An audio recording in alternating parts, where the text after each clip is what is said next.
760 mystery cases.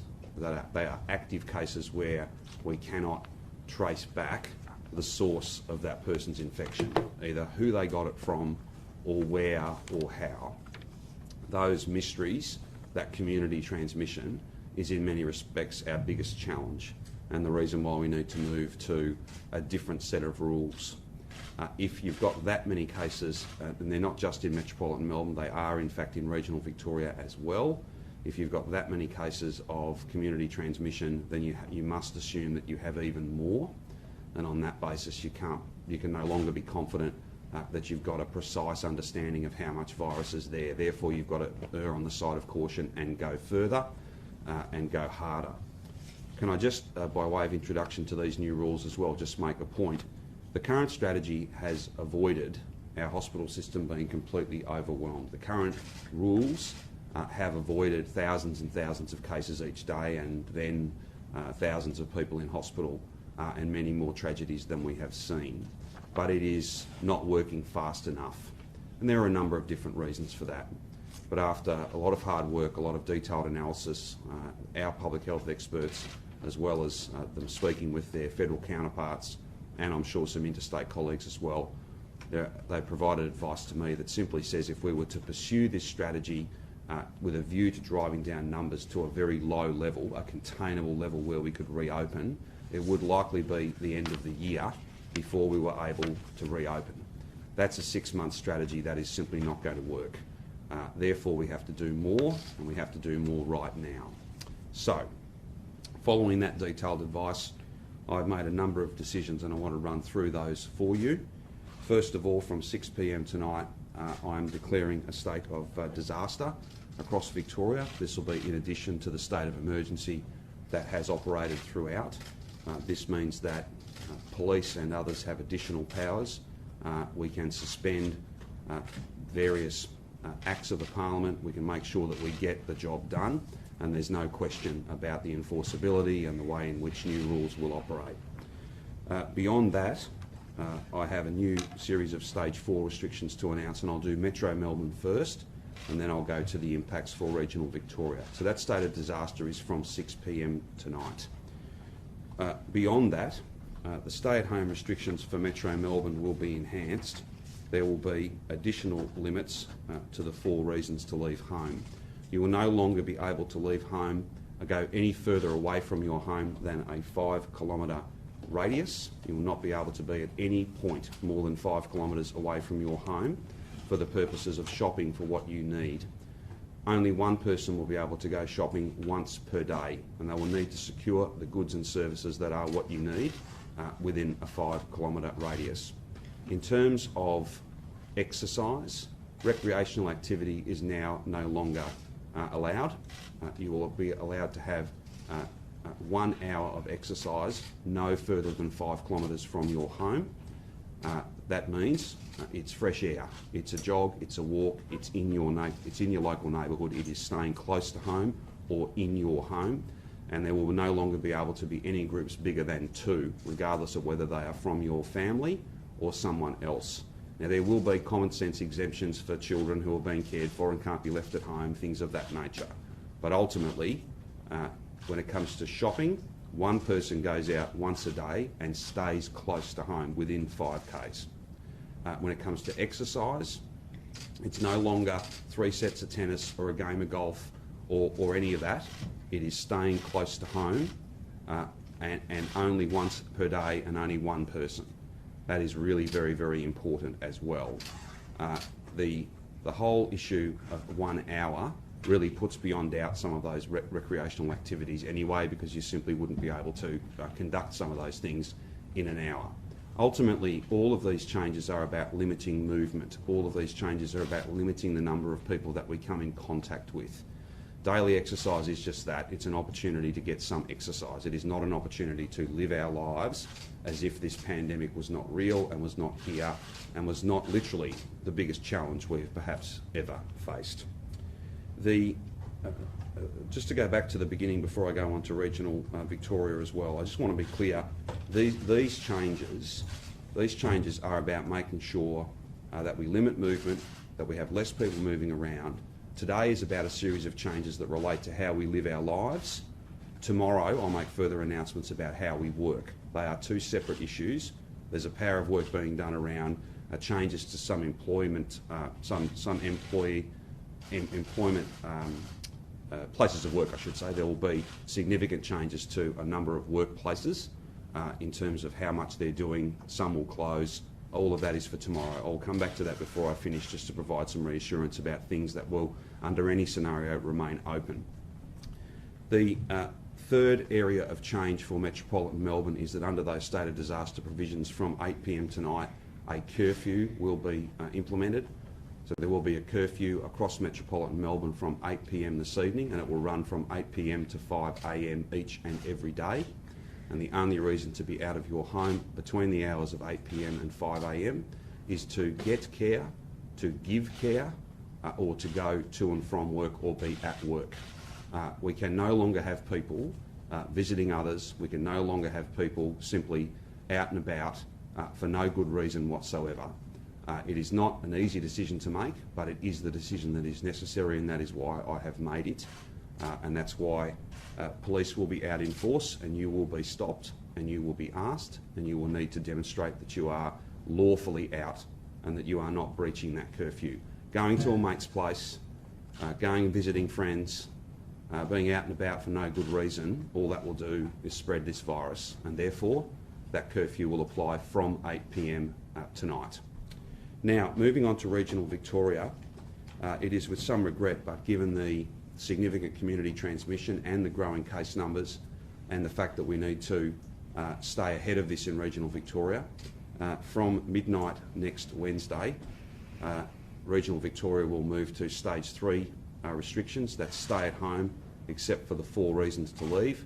That will mean that restaurants, cafes, bars, gyms, a whole range of other settings, we're well and truly acquainted with those, will need to close from midnight next Wednesday. That is not the position we wanted to be in, but we cannot have a situation where this continues to grow and grow in regional Victoria, and then we have a situation where, as we are perhaps bringing stability and reduced numbers to metropolitan Melbourne, we have a problem that is even larger and spread right across regional Vic. We just can't have that.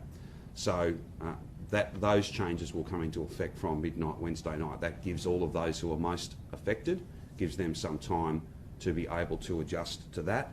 That notice period, I'm sure, will be important to many of those businesses that will need to move to a takeaway only or a home delivery model.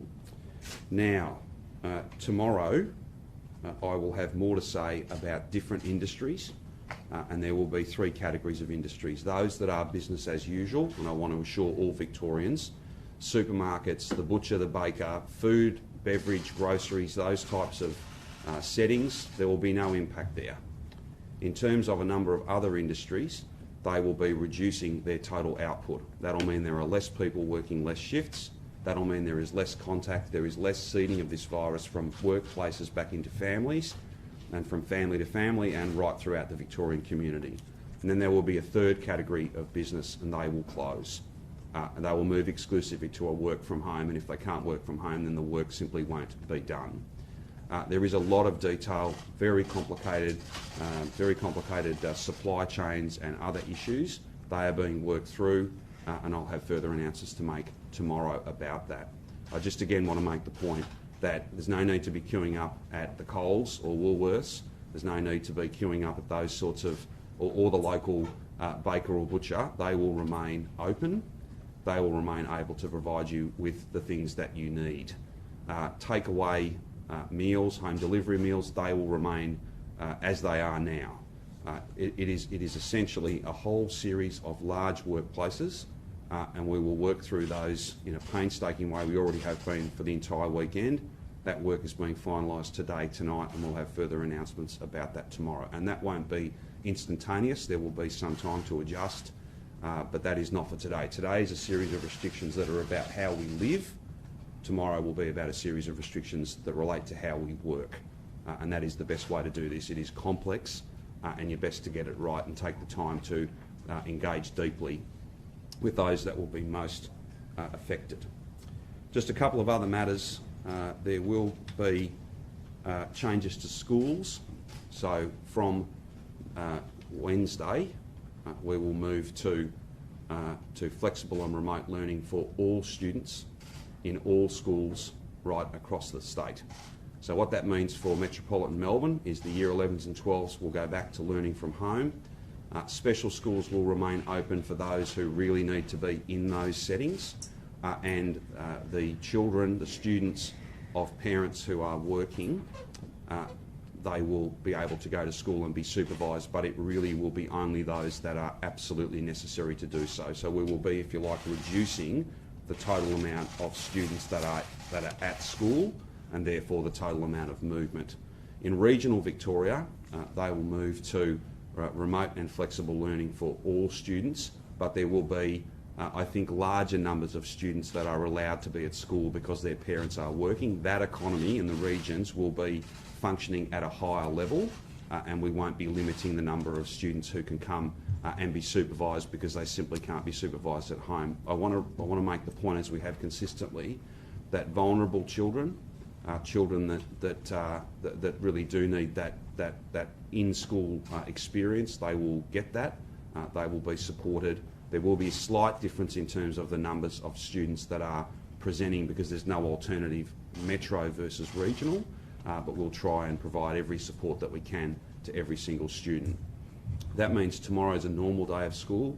Tuesday will be a pupil-free day across the board, and we will then move to flexible and remote learning for all students come Wednesday.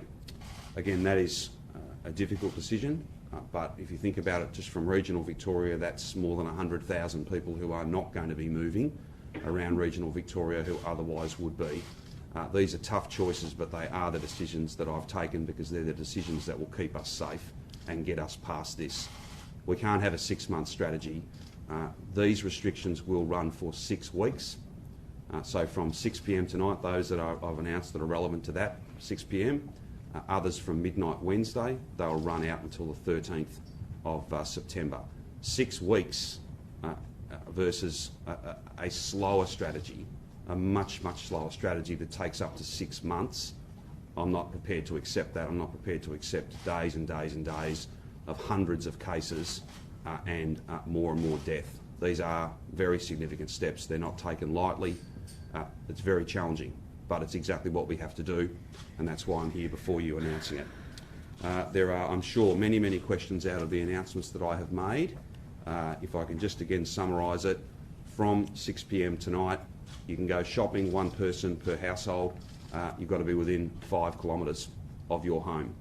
A daily exercise means just that, 1 hour, no more than 2 people within 5 kilometres of your home. In terms of the curfew, the only reason to be out after 8 p.m. tonight, between the hours of 8 p.m. and 5 a.m. on any given day, is if you are at work or if you are giving care or getting care. These are big steps, but they are necessary. We have got to limit the amount of movement, therefore limiting the amount of transmission of this virus. We've got to clamp down on this and get to the point where we have much lower numbers as quickly as we possibly can. There'll be more for us to say about businesses tomorrow. There'll be more for us to say about enforcement, about fines, about the penalties and the processes to hold people to account if they're not doing the right thing. That's more for tomorrow. But I just want to finish, before we go to questions, I just want to finish by indicating I've had communications with the Prime Minister throughout the weekend. We spoke at length this morning. And there is an acknowledgement, of course, that JobKeeper and JobSeeker at the current rates continue out until the end of September, so well beyond the window, this 6-week window that we're talking about today. We're going to continue our discussions, and if there are any areas where there are anomalies, any areas where businesses might not or workers might not qualify for those payments when clearly they should because it's about addressing hardship, then we will continue to work through those issues. I was very encouraged by the Prime Minister's partnership and his sense that we are all in this together and providing support, particularly income support and potentially cash flow support beyond that for businesses, is something that we need to work closely together to do.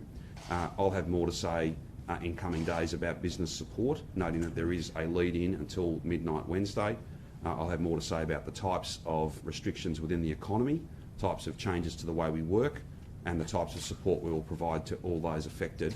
But that's not for this media conference. That'll be for today and the days after it. So I know that's a lot, but on that basis, I'm happy to take any. All of us are happy to take any questions, and obviously the Health Minister is here, the Police and Emergency Services Minister is here, and the Deputy Premier, and Education Minister, and of course the Chief Health Officer is here too. What's the punishment for breaking curfew? At this stage, you would be liable for a $1,652 fine. Is that enough? I think that's enough if you are particularly willful. There'll be a little bit of, there'll be common sense. There'll be a little bit of,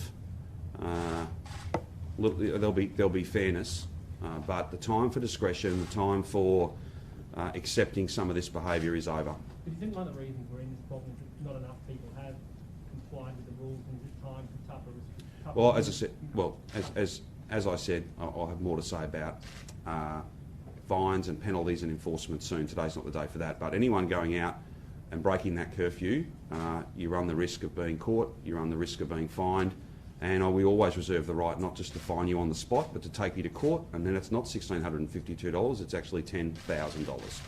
So this will be over sooner if everyone does the right thing, everyone plays the part that they have to play.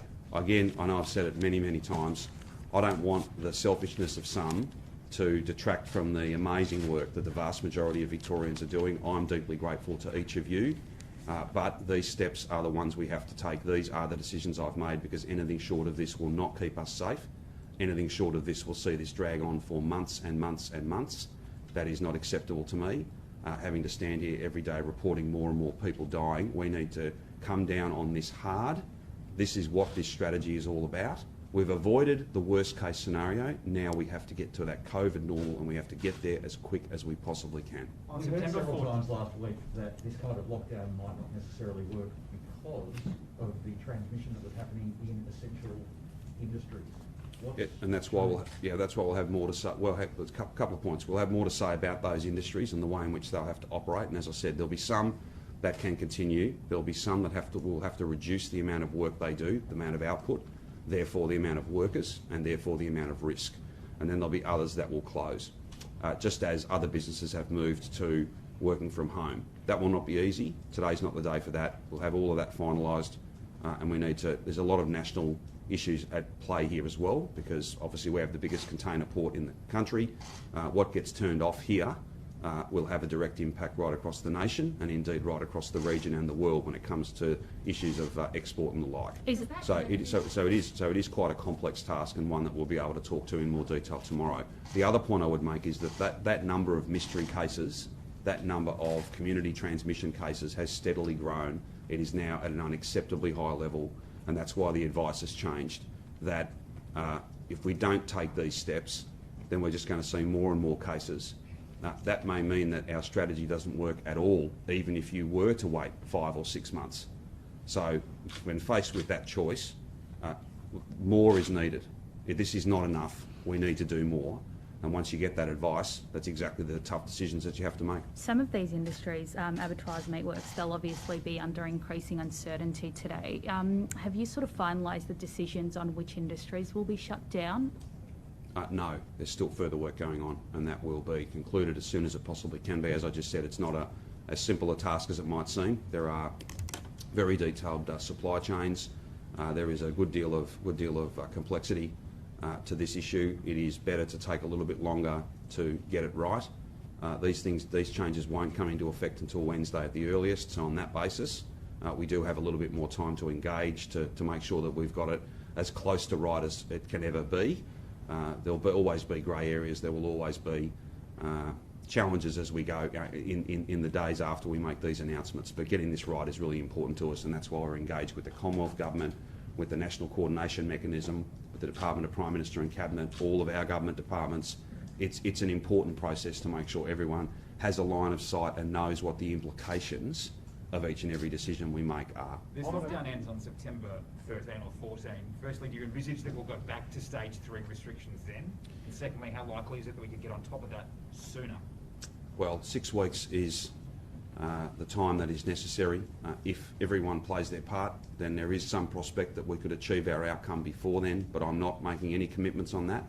I'm not for a moment suggesting that if we got to a certain threshold we'd be able to go back to these restrictions prior to me standing up today, or another level. Ultimately we'll have to be, just as we always have been, guided by the data, the evidence, the numbers, and the detailed analysis of those numbers. Again, the notion of 700 perhaps doesn't seem a very high number in the context of some of the numbers we've had to report, some of the challenges we've had to describe and deal with. But that many mystery cases where we just can't track back who you got it from, how, when, that's when it's really, really challenging. And what that says to you is that if there's that many mysteries that you know about, how many cases don't you know about? And that's when you've got to take an abundance of caution and say, look, let's extinguish this, let's get this to the point where it's down to a very small number, a manageable number, and that's the advice to me, and that's the decisions we've taken. Given that we cases, I mean, should we see that as a failure of contact tracing, or is it a matter of capacity being overrun? I think volume is the friend of no system. If you've got this many cases, you've got this much community transmission, for whatever reason, then it really gets very, very difficult to put your arms around and to contain the sorts of numbers we're seeing. Now, is it running wild? No, we're not seeing thousands of cases a day, but the best we could hope for if we didn't make these decisions, if we didn't make these changes, if I ignored the advice rather than following it, would be that we might get ourselves into a low number in 4, 5, 6 months' time. That, I think, is just not a feasible option, and that's why when your current settings clearly are not enough and you've got advice to change, that's when you have to do more, and that's exactly what I've done. Given that we have widespread community transmission, I guess, will you allow asymptomatic people who aren't contacted by contact tracers to get tested now? We've had many discussions about asymptomatic testing. There's only so much testing capacity that you have on any given day, and the reward for effort is very, very low. We have done asymptomatic testing where the medical experts deem that that's an appropriate thing to do in a high-risk workforce, for instance. You'll recall we did asymptomatic testing of many thousands of teachers. We've done many asymptomatic tests as a result of our outbreak policy and trying to respond to those outbreaks. We've got no announcements to make about changes to the testing protocol. I would just say again, if you're sick, you need to get tested. That's the most important thing to do. In fact, it's the only thing to do, and we'll get you your result as fast as possible. And in the interim, you have to stay at home while you wait for the result, and if you're positive, you have to be at home. I'll have more to say tomorrow about enforcement. I'll have more to say tomorrow about a big boost to that door knocking program. It's already very substantial, but it's going to go to an entirely new level, and that'll mean that we've got greater confidence that people are where they should be and are doing what they should be doing. Will we need a bigger force to police these changes, though? Are you foreshadowing that? Well, night network will no longer run. The after curfew public transport timetable will be but a fraction of the services that it is now, and that will free up some additional resources. The state of disaster provisions allow us to see police playing all sorts of different roles, but particularly, say, as an authorised officer, not just a sworn member of Victoria Police. I can confirm for you that I'm having discussions with the Prime Minister. I've made some requests of him in relation to additional ADF personnel and additional clinical staff, and I'll be able to update you on the details of those requests most likely tomorrow. Could you use those ADF personnel as part of checking on curfew as well? Yes. Would you consider putting this on the streets? Well, we have many hundreds of ADF personnel currently assisting with roadblocks, stopping people from metropolitan Melbourne unnecessarily travelling into regional Victoria and vice versa. They're working side by side with Victoria Police. You see foot patrols in this precinct, in many different parts of the city. They're doing a fantastic job. It's a very strong partnership, one that will need to be enhanced, and it will be. I think that the main point where you'll see additional ADF presence will be in doing that door knocking side by side with an authorised officer from the Department of Health. That door knocking is very important, to make sure people are where they should be and are doing what they should be doing. Does there need to be more business presence in certain parts of Melbourne where the virus is most rife, in the north and Sorry, I just missed the first part of your question, Rich. So there's a need to be a more visible presence of authorities in certain parts of Melbourne where this virus is rife, in the north and the west of the city. No, I think what's needed is we need to be door-knocking people even more often. And if you're not at home when you're supposed to be, we will be taking action against you. But again, I'll have more to say about some of those matters tomorrow and Tuesday. But be in no doubt, there are substantial fines. There is a very well-motivated and very efficient Victoria Police Force, supported by ADF, supported by others. And if you are doing the wrong thing, particularly if you are out with no good reason to be out after 8 p.m. tonight, you will be caught and you will be fined. This cannot be more serious. And it's not about anything other than being just straight with people, absolutely straight up. If we don't make these changes, then we're not going to get through this. We need to do more. That's what these decisions are all about. That's why I've made them, to keep people safe. And everyone has got a role to play in that, everybody. And the time for leniency, not that there has been much, but the time for warning, for instance, time for warnings and cautions, that's over. Everyone knows the rules. And you will be dealt with harshly because you should be. If you are not at home when you should be, if you've got the virus and you're just going about your business, you will be dealt with harshly because lives are at stake. What will happen to kindergartens? That the state of emergency doesn't. Whole range of provisions, James, in relation to setting aside any other act that might inhibit. It's very similar to what it is in fact what we did during the bushfires. If you think about it this way. There's a range of additional powers that the state of disaster gives you, but the state of emergency allows us to enforce the Chief Health Officer's directives under the Public Health and Wellbeing Act. So the two of them operate together. It is a next step, and it's really important, particularly so that police can do the enforcement work they need to do. There can be no doubts about any of that. And it also allows, for instance, it allows us to direct any government agency, any government department. It's just about efficiency and making sure that everybody is focused on the task at hand, and that is really intensively over these next 6 weeks, driving these numbers down so that we can get past this. What will happen to childcare? Police can arrest people for breaches now. Correct. rather than fine Yes. them. And you expect that will happen? I would hope it didn't have to come to that. It's pretty simple. If you're not going to work or coming home from work, if you're not giving or getting urgent care, you need to be at home. If you're not doing that between 8 p.m. and 5 a.m, then you will be pulled over and you will be fined. It gives us no pleasure to have to put these arrangements in place, but I think we can be certain that there are people who are not following these rules. And we just have to see that stop. We just have to see that driven right down. Ultimately, there is no good reason to be out, other than the ones I've just indicated, between the hours of 8 p.m. and 5 a.m, and this gives police the clarity and the ability to, in a really binary sense, to stop people, to ask them. They'll do so respectfully, but if you don't have a good reason to be out of your home, and can I say at the same time, if during the day you are stopped, if you're out for a walk, or you're at the shops in a large group, you need to be within 5 k's of your home. You need to be 2 people for exercise and only 1 person shopping. If you're not complying, you're going to be pulled up on it. You're going to be asked, and if you don't have the right answer, if you can't justify the choices you've made, then you will be fined. How do you actually kindergarten and childcare? Kinder and childcare, I might ask James to speak to this together with any additional comments he wants to make on schools.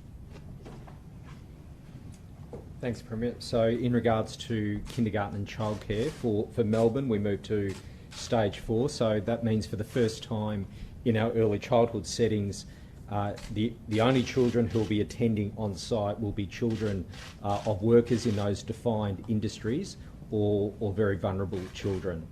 In regional Victoria, they moved to stage 3. So for early childhood in regional Victoria, it remains open. For the rest of the school system, stage 4 means all students are learning remotely from P right through to year 12, and again on site at schools will be for children of those workers in those defined industries that can't provide care at home, or very vulnerable children. So the only difference between, for regional Victoria, they pick up the stage 3 restrictions in Melbourne.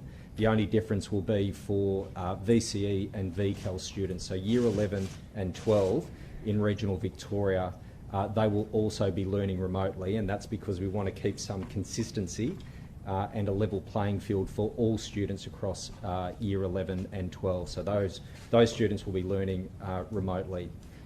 The overwhelming public health decision making has been around stopping movement, and these changes, going to stage 4 in Melbourne, going to stage 3 in regional Victoria, will mean we go from 700,000 students learning remotely to around 1 million students learning remotely, their parents and carers not moving around the community, and staff, teachers and staff, are working predominantly from home as well. What are those defined industries?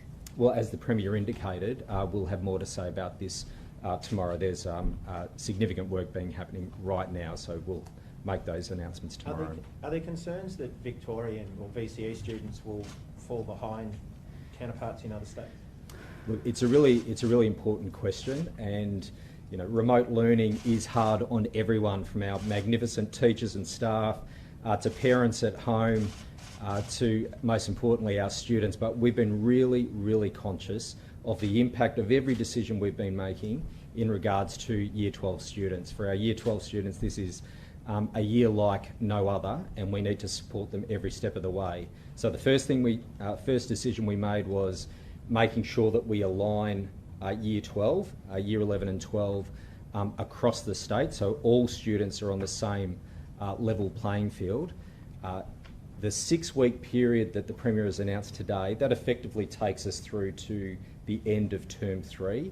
So for our Year 12 students, the only difference they'll see beyond learning remotely for this 6-week period will be that the GAT, the General Achievement Test, will move from the end of Term 3 now to the start, early Term 4.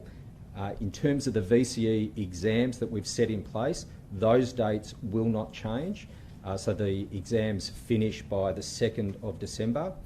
And we've also given a commitment to students that they'll receive their ATAR by the end of the year. So this is a really important message to every single Year 12 student in Victoria and to their parents. I know that there's a lot of concern, but I want to assure you on a couple of things. You will receive your VCE and VCAL certificate by the end of the year. You will receive your ATAR by the end of the year. There's a 2-week window across the country where ATARs are delivered. So we will be in step with every single state and territory. Students across the country, including in Victoria, will receive their ATAR in that same 2-week window. Will Can I- VCE students definitely be sitting the exams in person? And if they do, what do you say to students and staff who might be concerned about, potentially fronting up to an exam centre with hundreds of others? Well, the settings we've put in place today, the announcements we've made today, moving to stage 4, that is for a 6-week period. And that may finish early, but we've given it 6 weeks. That'll take us to the end of Term 3. So all the plans we have for Term 4, including VCE exams, getting your results, getting your certificate, getting your ATAR before the end of the year, nothing changes. And I can assure students and parents you will receive your certificate, you'll receive your results, you will receive your ATAR. So there's no change to any VCE exam. The only thing that will change is the GAT, which will move from September to early Term 4. Can I just clarify that the biggest and possibly the only difference between Stage 4 on-site learning and Stage 3 on-site learning is the defined industries? So parents of defined industries. No, and there's a pivoted couple of big changes for students and children in Melbourne. So firstly, a big change for early childhood education, kindergartens, childcare. So most young kids will be at home. The only kids on site will be those of defined workers or very vulnerable kids. Special schools, they've moved from being open to, again, only catering for that cohort of children. We've had our Year 11s and 12s and Year 10 studying VCE at school for Term 2. They will be working remotely. So some significant changes, but for VCE students, VCAL students, the only big change beyond working remotely is the gap that will move. So on those children in defined industries, when will people find out if they're in a defined industry? Well, these will be announcements that we'll be making tomorrow. So people won't know until tomorrow if they can then take their child to childcare the next day? So what we've got, as I said, or as the Premier outlined, Monday being a normal school day, Tuesday pupil-free day, Wednesday remote learning starts. So we'll be providing parents with that clarity once we finalise that very detailed, complex work around those defined industries. If I could just add that under what's been announced and what the Deputy Premier's just gone to, there'll be at least a couple of days and potentially longer in terms of a notice period. So people will have the time, just as school arrangements don't happen right now, changes to designated workplaces, different industries, they won't be snap changes. We don't make any apology though for making some almost immediate changes as of 6 p.m. tonight.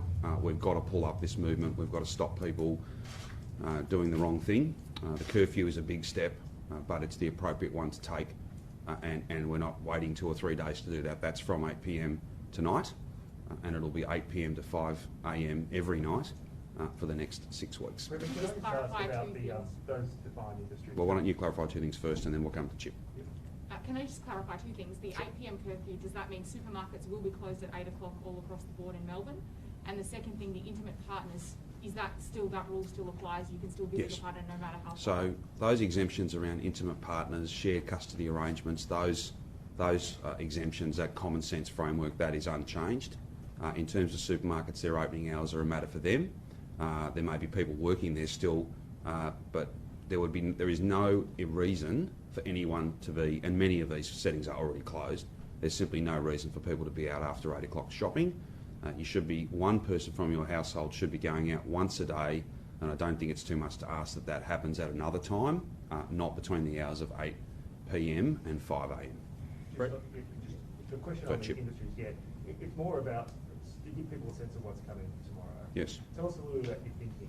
So is it that you're approaching it where you're saying, okay, are you looking to shut down everything that can reasonably shut down that's not essential, or are you looking to only shut down those things that you think will absolutely have an impact on the spread of the virus? Well, what is essential and not essential will be something that everybody's got a different view about. I think if you speak to anybody from any industry, they'll mount a case that they are in fact critical, and I'm not criticising them for having that view.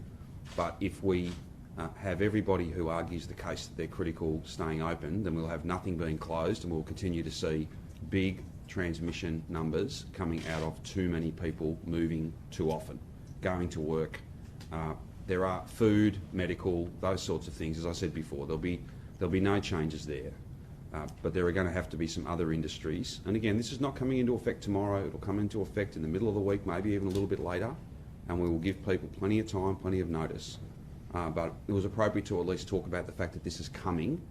We can't announce all of this in one go. We need to engage with people, and there is a degree of complexity here that you just need to be careful. All of us need to be really cautious that we're not making decisions that have unintended impacts, not just here in Victoria, but indeed right across the country. Just on that theme, in terms of takeaway from restaurants and Yes. cafes, are you going to be tightening up the rules around?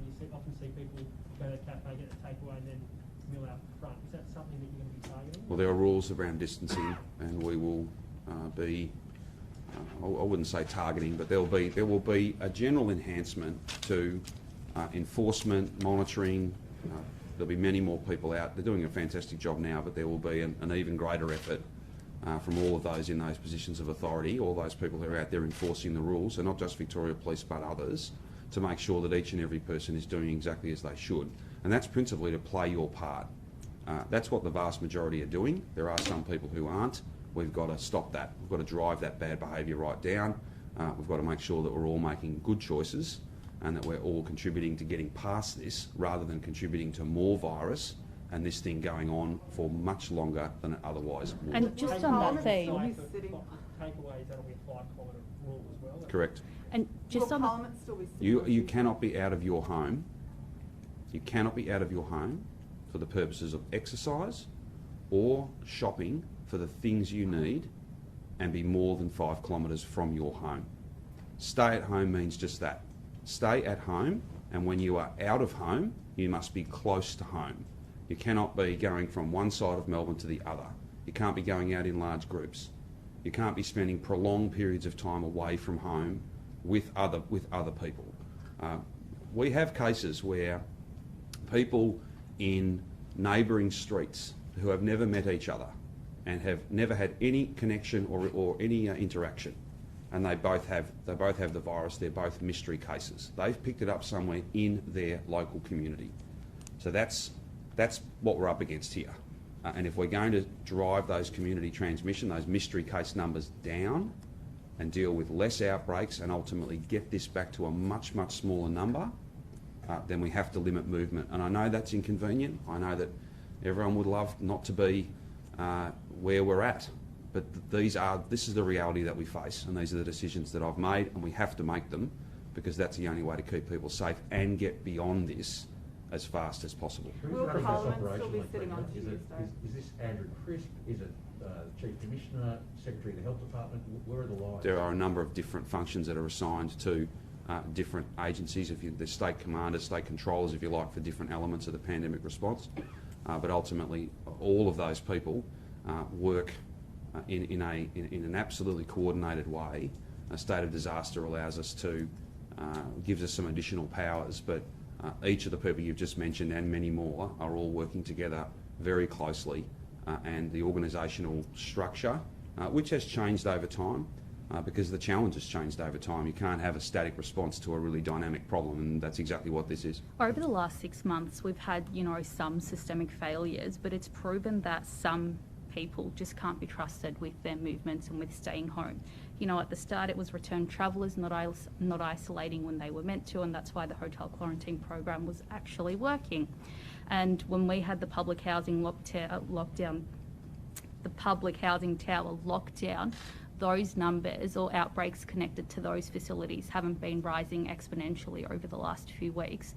I know it's logistically difficult, but would you consider potentially a harsher lockdown for people who do test positive to COVID, whether it's police at their door or more frequent door knocks, or I think, as I indicated, hotels. As I indicated a little while ago, and I don't necessarily, I'm not necessarily agreeing with every word you've just said around trust, and I don't want to be reflecting negatively on any fellow Victorians, but we have seen some behaviour that is just not on, some selfish behaviour, some choices that put us all at risk, and I don't think it's too much to call that out. And if you want to write a column tomorrow that I'm blaming people, well, fine. That's not my concern. The concern is to change the behaviour, and there's a number of different ways in which we can do that. I have already, I think, gone to the notion of additional ADF, additional police, additional public health teams that'll be doing more and more door knocking.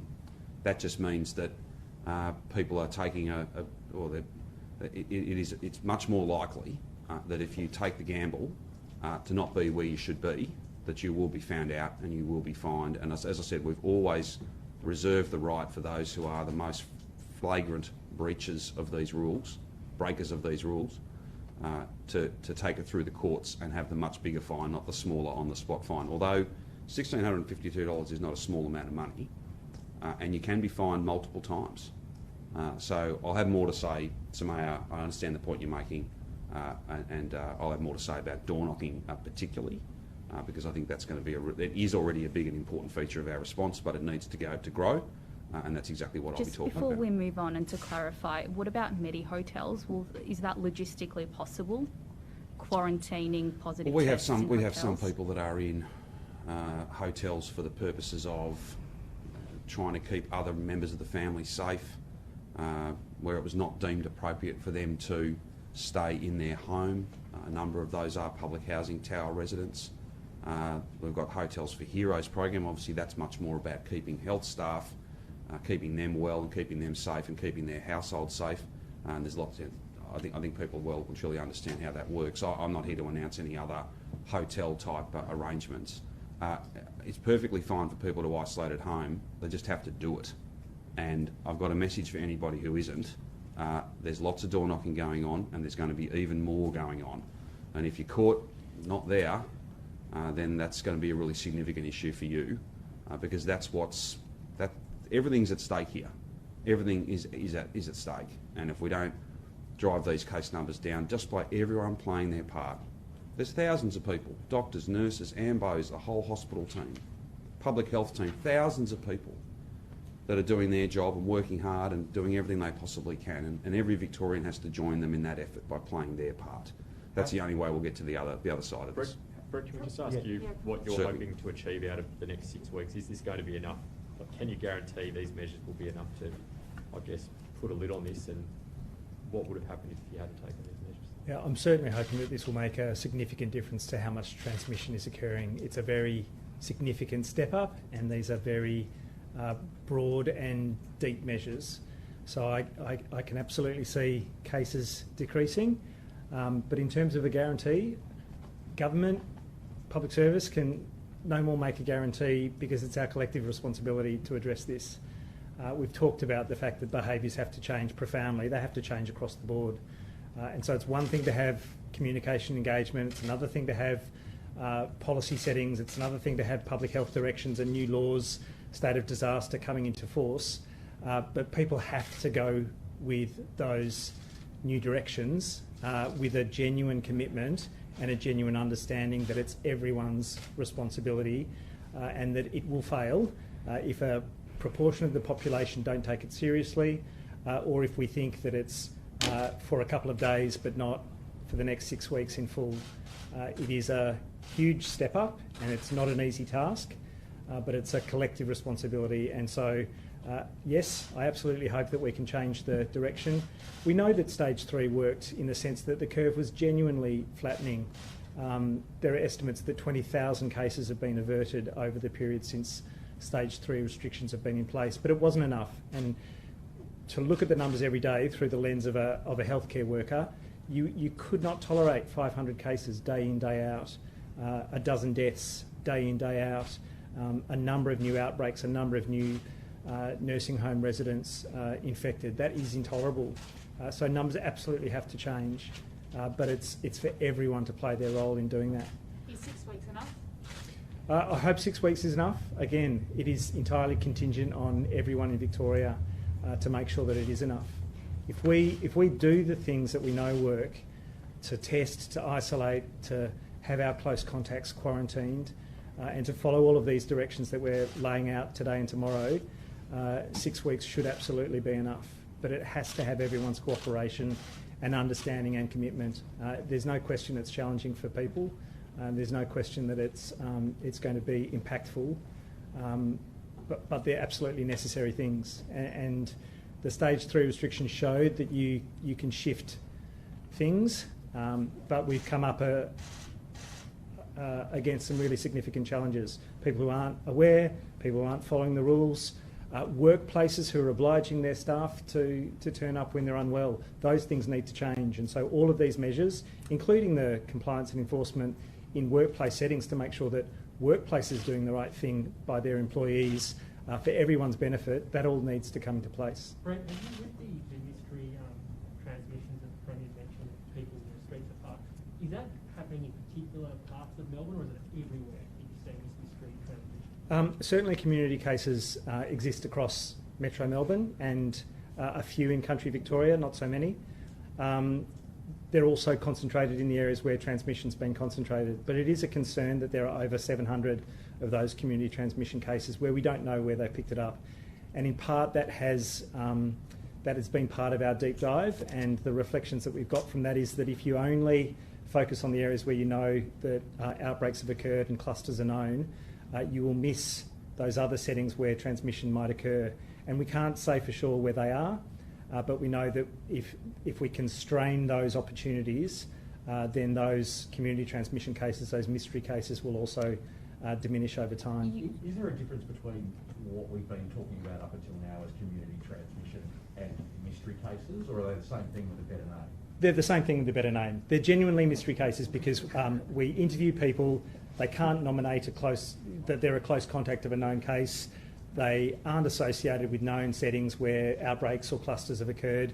They are literally saying, I don't know where I got it from, here are the places that I've been to, and we can't definitively say it's here or here or here or here because they've been to half a dozen places. But we know that if we change those half a dozen potential places where a mystery case has been to only one for the purpose of getting food once a day or once a week, then we will have fewer of those cases because there are far fewer opportunities to pick it up through those potential casual contacts that people haven't thought was significant in their lives, but these are the places where people are picking it up unknowingly. Part of stage 3 restrictions was to only go to a shopping centre or to like essential reasons, supermarket and takeaway food being one of them. So casual contacts weren't allowed in stage 3. How confident are you that stage 4 is actually going to, that these people are going to listen to stage 4? I think everyone can see how serious this is. We've got a state of disaster that's been declared. There's a curfew in place. Very significant changes in education. We'll have very significant changes in workplaces tomorrow.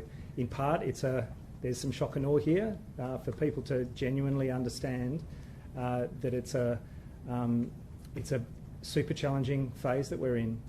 We knew that it would be harder. We knew that it wasn't like the first wave, but in part that's because the fatigue that people have experienced and the sense of complacency about being able to go out and do shopping for pleasure and not for absolute necessity is part of the challenge. But I think the message is loud and clear now that it's about essential services, essential goods. Just on your comment on it being shock and awe, as soon as people realised that we were going to go into stage 4 restrictions, the first thing that they did was not adhere to social distancing and flood supermarkets and butchers.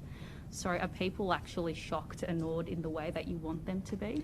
Look, there'll be people who respond on the basis of anticipating what's coming tomorrow. The message will be there's nothing to panic about. There are all of the essential goods and services will remain available to people. There's a 6-week period that we'll need to go through, but the things that people require for their essential day-to-day living will absolutely be available. There's no requirement for panic. It's a very human response. I can understand that people experience uncertainty when they don't know the full details of something, but I would assure them I'm not going out doing anything in a state of panic today. They just need to understand what the requirements are from tonight, 6 p.m. in terms of the state of disaster and the curfew kicking in at 8 p.m. And to understand that there'll be some constraints from tomorrow in terms of work, but that all of the essential things that they need day to day will be available.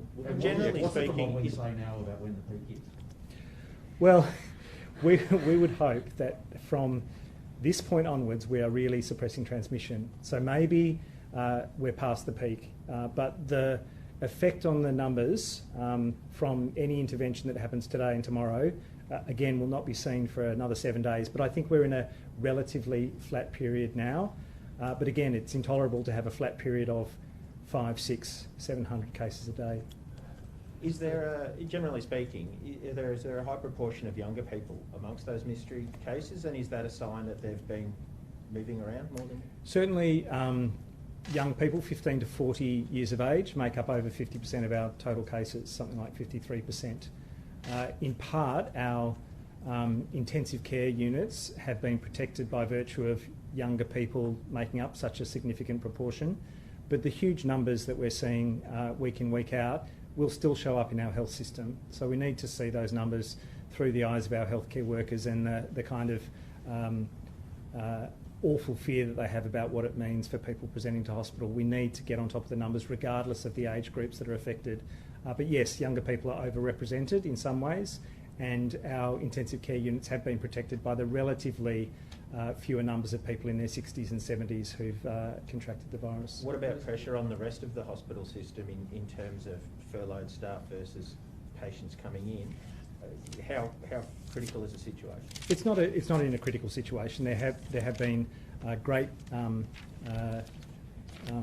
surges in terms of mobilising other staff. There are obviously staff coming out of furlough, coming out of quarantine now who've needed to be there because they've been a close contact or because they've had a test and needed to wait for that result. But it's still, hundreds of healthcare staff who are either active cases or many more who are quarantining. So it is a challenge, but if there's any good that's come out of the restrictions that have been in place right throughout, it's that our flu numbers in Victoria, as for the rest of Australia, are through the floor. We have probably averted hundreds of deaths from influenza because of the physical distancing that's been in place and the much greater scope of immunisation that people have taken up. So that's a small ray of hope for our health system as well in terms of the pressures from flu. There's literally no flu going around. Premier, let's pick up something that Brett said about some workplaces obliging their workers to go back to work. Have you spoken to the Prime Minister about paid pandemic leave in that context? Part of my discussions with the Prime Minister relate to issues like paid pandemic leave, issues like dealing with any anomalies that might be thrown up, given that we've had, for some businesses, things were turning around. So whether they might all necessarily qualify for JobKeeper now that these changes have been announced today with effect on Wednesday night, particularly in regional Victoria, we're having very good discussions on all of those issues. And look, the Chief Health Officer is absolutely right. I think I've made a few comments to this end myself. We do have some examples of employers who, when the employee rings and says, I've had a test, I want to stay home until I get my results, and they're being told they have to turn up to work. That's one part of it. I think there are others who, for reasons of economic hardship, insecure work, no safety net, no sick leave to fall back on, they're making the decision that if I don't work, I won't get paid. Some as well who might be thinking if I am not there, then my place, as insecure as it is, might be given to someone else for the longer term. All of those issues are driving some of these bad choices. And also some people are obviously just not taking this seriously and don't think that they've got any responsibility to anybody else. And that's just not right. How do you actually police people going out of their homes for only an hour of exercise a day, or walking within a 5 kilometre radius? Well, obviously the 5 kilometres is very much enforceable because you either are or you aren't 5 kilometres from home. In terms of time, we are asking people to do that. Of course, we can't be putting a stopwatch on people, but we will be very much enforcing that distance. You cannot be more than 5 kilometres from your home for the purposes of exercise or for the purposes of buying the things you need when you need them. Stay at home means just that. And now, beyond that, where you can leave, you should be staying close to home, in your local community, not coming into contact with others, observing all of those rules. I know it's tough, I know it's difficult. We wouldn't make these decisions, we wouldn't make these judgments if we didn't think that we needed to. We do.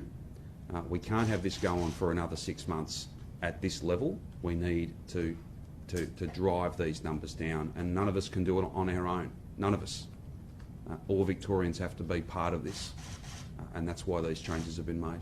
Just on a radius, can we get some clarification? When you say 5 kilometres, is that 5 kilometres the crow flies? What do you mean exactly by 5 kilometres? Well, I'll put it to you this way. If you're stopped by a member of Victoria Police and you are more than 5 kilometres away from where you live, then you will be getting a fine, unless you are going for work, or unless you've got pretty good case to argue. I think the notion that you can't get the things you need close to home, I don't buy that. I think that we all have to make sacrifices. We perhaps can't go shopping for all the things we'd like to go shopping for in person. We can't go and visit all the people we'd like to go and visit in person. There's a lot of things we can't do. If we continue to make these sacrifices, though, and continue to use common sense, then we'll get past this quicker. I suppose my appeal to people would be this: I don't want police to have to issue fines. I really don't. And if you have to spend more than a moment thinking about whether you should do it, just make the answer no. Just make the answer no, I'll stay at home. I'll do the right thing. I'll do the common sense thing. I won't try and look for a loophole. I won't try and bend the rules. I won't try and make the pandemic work for me. No, we need to accept that we all have to do things differently. And unless we all accept that and embrace it, then we'll be in this for longer than we should be. And again, as frank as I'm being, I don't want to take away from the vast majority of Victorians who are doing an amazing job. They are following the rules, and we're very grateful to them. But for those who aren't, this is a new phase, and you will be much more obvious than you might otherwise have been. Things like a curfew will mean we can very clearly enforce that, and if you're doing the wrong thing, you will be fined. there's, with some announcements we'll make quite soon, there's a much greater likelihood that you will in fact be caught. I know. Wellington Peninsula is still Metro Melbourne? Correct, but I just should mention Mitchell Shire will go to state. They'll stay at stage 3, so they'll be back as part of regional Vic, and that's on the basis of expert advice and the number of cases and the sort of chains of transmission that we've seen there. And sorry, did you answer the Parliament question? Oh, sorry, that's still a matter that's being looked through. I can't confirm where we're going to get to on that, but I certainly want to, if we can, have a sitting of some sort. But that's a matter of discussions between the parties, and ultimately the presiding officers will also have to make some decisions based on the advice of the Chief Health Officer. But we're in a different phase now, and I think everything's going to look different. Everything. I know there's a level of common sense that people need to obviously, have, but we're still getting a lot of questions about shared custody arrangements or visiting intimate partners. Can you just, for the absolute sake of clarity, as I think I mentioned earlier on, the arrangements in relation to intimate partners are unchanged. The arrangements in relation to shared custody are unchanged. And things like 5 kilometre rules and reasons to leave your home, they don't apply in those circumstances. There'll also be some there's common sense as well, and some compassion too. If an elderly person, for instance, or somebody who needed care and needed to be accompanied to the shops to go and buy the things they needed, then they can still have that caring arrangement. They can still have somebody to look after them.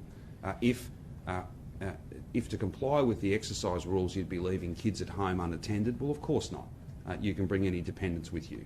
Ultimately, common sense drives this, and one key principle drives it. Stay at home means stay at home. If you are out of your home, you need to be close by. You need to stay in your neighbourhood, stay in your community. You can't be going from one side of Melbourne to the other. You can't be having interactions with other people that are just not necessary, because what that means is that the virus spreads, and particularly those cases where we can't find a link, we can't find, we've got no clarity about how you got it. And that's the real worry here. Those mystery cases are a very, very significant worry to us, and that's why we're having to take these steps to try and drive those numbers right down. Do you mind if I ask the Police Minister some questions? Excuse me? Do you mind if we ask the Police Minister some questions? Absolutely, yes, certainly. Thank you. I have no problem at all in yielding. Minister, what do these extra powers mean for police? And sorry, I'll give you a second. Sorry. I attempt to not get my glasses to fog up when I've got them on. What do these extra powers, these state of disaster powers, mean for police? And will it require extra resources and rostering changes? So, as you know, making a decision around a state of disaster is not something we take lightly, and it was assessed in relation to some of the significant changes that we were making in relation to these restrictions. So, firstly, the curfew. Making sure that we had clear powers to impose a curfew as well as enforce a curfew, and the state of disaster enables us to do that. Police have been playing a significant role, obviously, in implementing public health directives, but this will enable them to do so in a way that also takes account of public order. So, for example, protests. So this ensures that they can restrict movements of people, and protests would be one. Or if we had issues at supermarkets, as we've seen today, we've had people who unfortunately felt the need to get out there and panic buy. So again, an ability for police to manage some of those public order issues. It also enables me to appoint police as authorised officers. That means they can, so at the moment, if they were aware of issues that are occurring in, say, apartments or people breaching the rules, they need an authorised officer to enter those premises. This will prevent them needing to have other authorised officers. So this puts beyond doubt their powers. It ensures they have the right tools that they need to enforce all the directives and ensure compliance with those directives. We have absolutely adequate police to do this, and in my conversations with the Chief Commissioner and also with the Police Association today, we are very confident about the resources we have to enforce both the regional changes as well as these changes, particularly with the decision to stop night network. That frees up substantial PSOs and transit police. as well as with some of the changes in the public transport timetable after hours. That's when we often have our PSOs on. That gives us an additional pool of PSOs that can work alongside police. We'll continue to work very closely with the ADF. They don't have enforcement powers, and under the state of disaster, I can't give them enforcement powers, but they'll continue to do a lot of the checks and use police where necessary for enforcement. So there are a lot of benefits to using the state of disaster, but I think, you know, part of it is, as we did with the bushfires, we don't take this decision lightly. We take it because this is so serious, and we are saying to the community, you know, we've all got to take this seriously. Most people are, but as I said yesterday, some aren't. Some are showing appalling behaviour. This is an opportunity to really understand in our community. This is at the highest level. This is only the second time we've used a state of disaster. And that the police, for all those who want to try and test the police powers, this now puts it out of doubt any of those powers. Does it give you the power to... Would be in a better position now if police had these enhanced powers before now? Look, I don't think so, James. You know, and in fact, if you recall, the TPA right at the start had asked for it in the first week, but they then also shifted their view on that because we were in a very different position. It became very clear that we're in a position of managing the virus. The spread had slowed very quickly and significantly. It's really the advice that Andrew Crisp and myself gave to the Premier about this last night was really about a mix of things. Community transmission, that it had met the threshold that there was now really widespread risk to life, and that we wanted to make sure that given the nature of some of the new restrictions, particularly something like curfews, particularly like some of the references the Premier has made around how do we ensure people are able to be contained in their own homes when they're isolated, to put beyond any doubt the state of disasters gives us that ability to do that. So this is really bringing to bear, in a scenario where this is at a different level and a different scale than we had at the start in March and April, bringing to bear every tool we have in order to get on top of this spread. But as the Chief Health Officer said, you know, we've got legislative tools, we've got powers, we've got enforcement, but we need all Victorians to do the right thing for this to work. Can I just ask the Premier a question about funerals? Yes, funerals and weddings. Funerals are unchanged. Weddings will not be occurring in Melbourne unless there is a compassionate reason, and there are often circumstances where someone may not have very long to live, for instance. We'll be as generous as we can be, but again, those matters need to wait. There are so many different things that have to wait because they pose an unreasonable risk. And I know that people will say, well, you know, surely all of these different activities, and they'll cite lots of examples, they're all low risk. Let's always remember the cumulative impacts.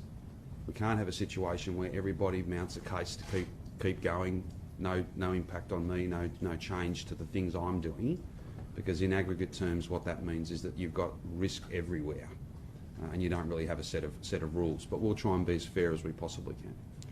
And just in terms...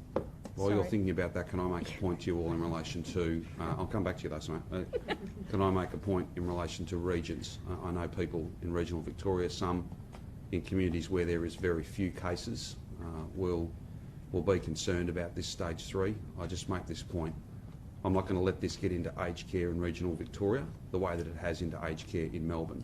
We are the biggest provider of aged care across regional Victoria, public sector aged care. We want to work with those services and with private providers, and we want to do everything we can to keep it out of aged care in the regions. Stage 3 will be a significant part of that. We can't guarantee that it doesn't get into aged care in regional Victoria, but I think when you think about it in those terms, as the Chief Health Officer said, look at it from through the eyes of a health worker, look at it from the perspective of a family member who's burying a loved one out of aged care in Melbourne. If you think about it in those terms, I think that that's at that point that we all understand these are the necessary decisions to take, they are the necessary steps to take, and that's exactly why I've done it. Yes, Samaya. My question was on Ubers and cabs. Have Yes. they been banned, or are there any changes to those? It's mandatory masks, mandatory back seat, and we'll be doing some further work around whether there are passenger limits beyond that. We'll have more to say about that quite soon. Stage 3 didn't fully achieve what you wanted it to, clearly. Was that because of its design or because of compliance? Oh, look, I think that There'll be many medical journal articles and lots of analysis in months and years to come. Ultimately, when you're confronted with a series of numbers, when you're confronted with the facts of it, not a theory, not a model, but the actual numbers, and the advice is you've got to do more, then that's exactly what you have to do. You can't have a static response to something that's wildly infectious and absolutely dynamic. This is a public health bushfire, but you can't smell the smoke and you can't see the flames. This is very different. It is a wicked enemy, and it spreads so fast without people even knowing. So compliance is always an issue. The nature of this enemy is probably a much bigger issue, James. It is very difficult, and if you look at so many other countries around the world who have had second waves or are in second waves, it's particularly stubborn. And that's why the only thing that wins if we let our frustration get the better of us is the virus. The only thing that wins if we're not all playing our part and making the contribution we have to make is this virus. So we have no choice but to make these decisions and to push on, look after each other, look out for each other, and each of us play the part that we have to play. Follow the rules, do the right thing. That'll get us to the other side of this quicker. That'll mean you avoid a fine. That'll mean that there are less families having to plan the burial of a loved one. I'm assuming the public health team has been analysing Facebook, Google data to track people's movements. What has that said about, Victorians over the last few weeks in terms of our movements? As an entire Victorian community? Yeah. As in, are we travelling less, travelling more? Oh, certainly. There's less people on public transport, less people on the roads. We can get you some further, more detailed breakdown on that if you like. Is there any discussions with Treasury on the economic impact of this? There's discussions with both within our government, but also with the federal government about assistance and support.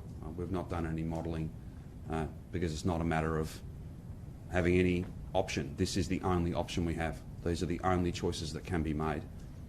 Unless, of course, we were to come to a view that this continuing for 6 months, and in some respects 500-600 cases a day every day for 6 months, the system will be overwhelmed. It becomes not dissimilar to thousands of cases a day. It just adds and adds so much, and the amount of resources and the number of people that would be required would just be beyond us.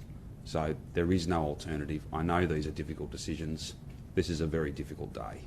But these are the decisions I've made because these are the ones that will keep Victorians safe. Will there be any extra mental health resources and I guess help for people who live on their own who might find the next 6 weeks particularly trying? We'll have more to say, further announcements to make in relation to all of those supports, Lundy, whether it be vulnerable communities, those who are experiencing family violence, those who have a mental health condition, for instance, those who, by virtue of these circumstances, are under enormous strain and pressure, as well as business support, cash flow support.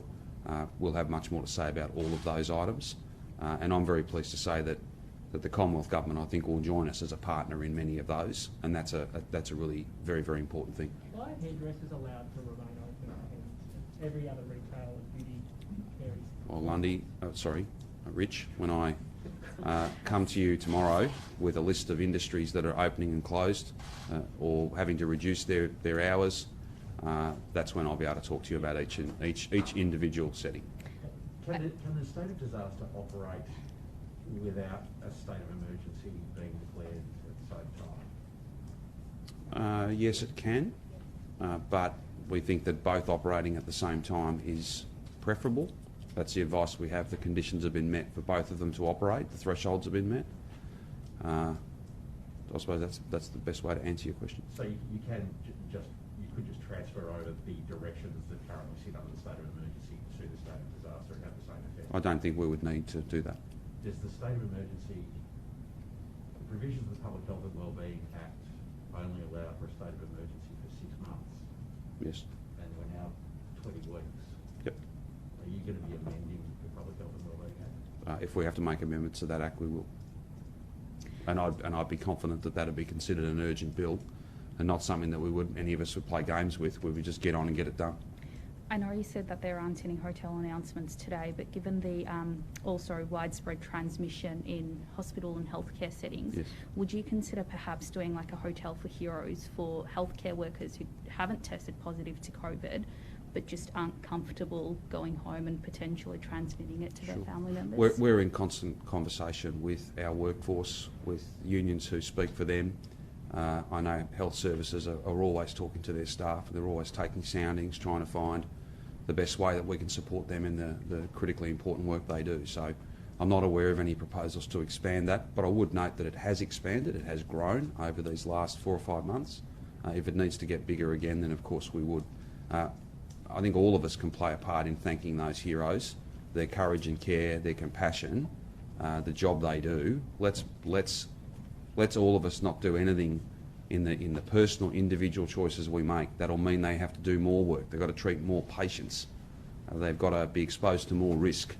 That's a pretty simple thing to ask for, and I'd ask all Victorians to do that, because that is a really powerful way of saying thank you to those people who put themselves in harm's way to keep the rest of us safe. So there aren't plans to expand it because it's not something that the government has been asked to expand? I wouldn't read any more into it than I don't have any announcements to make about that today. It's not something that I'll be announcing tomorrow, but if at some point in the future it's put to me that we need to expand that program, having stood it up in the first place, I think you and your readers can be confident that that's exactly what we'd do. And Last question, please. sorry, tobacco shops and bottle shops, are they part of the essential, like, supermarket? I think it's food very and important not beverage? to get. I think the term essential has been redefined in many ways over the last 5 or 6 months. There will be some industries, some settings that can continue, and it is business as usual. Others will have to modify the way they operate and perhaps do less. Others will have to close. That's for tomorrow. I know that's frustrating, but you've got to get it right. And it's much better to take a look. And I stress, it won't come into effect moments after I stand here and tell you all about it. Well, there'll be a transition period. There'll be notice. There'll be further detailed discussions with lots of different industries. That is not something we can do today. Tomorrow is what we're going to aim for, and we'll have more to say then. So that's when I'm happy to go through individual settings. But I do want to just send a message to all Victorians that there's no need to be stocking up on things at the supermarket. Supermarkets will remain open. Other food shops, the butcher, grocer, the bakery will remain open. Pharmacies, petrol stations, those sorts of things, they'll remain open. It is a number of other sites that will have to modify the way they work, and some in fact will close or go to but a fraction of their normal work. That is not easy. They are not easy decisions to make, and they're not made lightly, and that's why taking a bit more time to make sure that we've got full visibility and understanding of what the impacts of any of those decisions would be, not just on workers and the business, but on those who rely upon those goods in intricate and complex supply chains, often supply chains that go well beyond Victoria, given, as I said before, we have the biggest container port in the country. We're a hub for so many things. Anything that's shut down here can have knock-on effects, can have consequences well beyond our state. So knowing that, understanding that, getting that detail right is why we'll be making those announcements tomorrow. Any other issues? Thank you very much. We'll see you tomorrow.